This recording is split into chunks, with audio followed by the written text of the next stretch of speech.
आगे जाके इस बिल को लेके नेशनल कॉन्फ्रेंस का जो रवैया पार्लियामेंट में वक्त के मामले को लेके जो वहाँ बिल पास हुआ उसके बारे में अक्सर बेशतर मेंबर इस हाउस के परेशान रहे और वो अपनी परेशानी का इजहार करना चाहते थे। बदकिस्मती से उन्हें पूरी तरह से अपनी बात रखने का मौका मिला नहीं।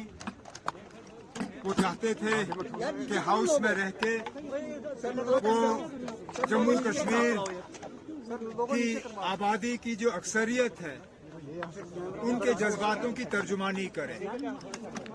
अब चलिए, जो हाउस में नहीं हो सका वो हम हाउस के बाहर करते रहेंगे। पार्लियामेंट ने जो बिल पास किया उससे जम्मू कश्मीर के एक आबादी के एक बहुत बड़े तबके के जज्बातों को ठेस पहुंची और हम लोगों के चुने हुए नुमाइंदे हैं। अगर हम लोगों की बात हाउस के अंदर नहीं करेंगे तो कहाँ करेंगे। अब चलिए, ये सेशन खत्म हुआ। आगे जाके इस बिल को लेके नेशनल कॉन्फ्रेंस का जो रवैया रहेगा, नेशनल कॉन्फ्रेंस को जो करना होगा उसके बारे में नेशनल कॉन्फ्रेंस के जो स्पोर्ट्स पर्सन है या नेशनल कॉन्फ्रेंस की जो क़यादत है वो इसके बारे में आपको बताएंगे। अपनी बात, क्योंकि हाउस के अंदर कुछ अजीब अजीब बातें हुई, मैं था नहीं,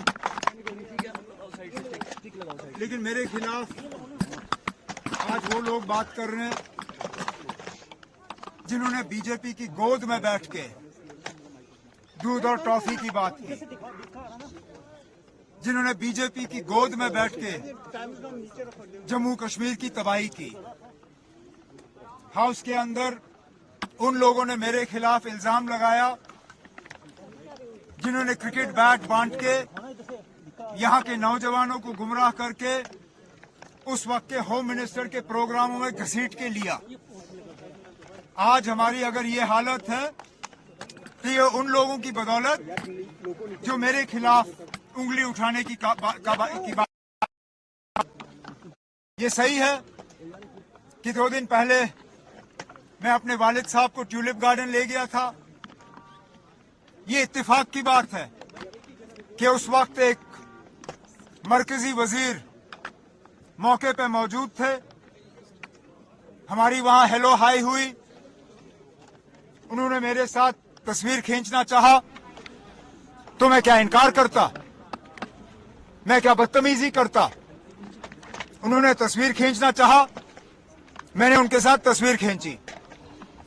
लेकिन अब उस चीज को वो लोग इस्तेमाल करने की कोशिश करें जिन्होंने बीजेपी को यहां एंट्री दी, जिन्होंने आज तक 2016 की कत्ल गारत के लिए जम्मू कश्मीर के आवाम से माफी नहीं मांगी।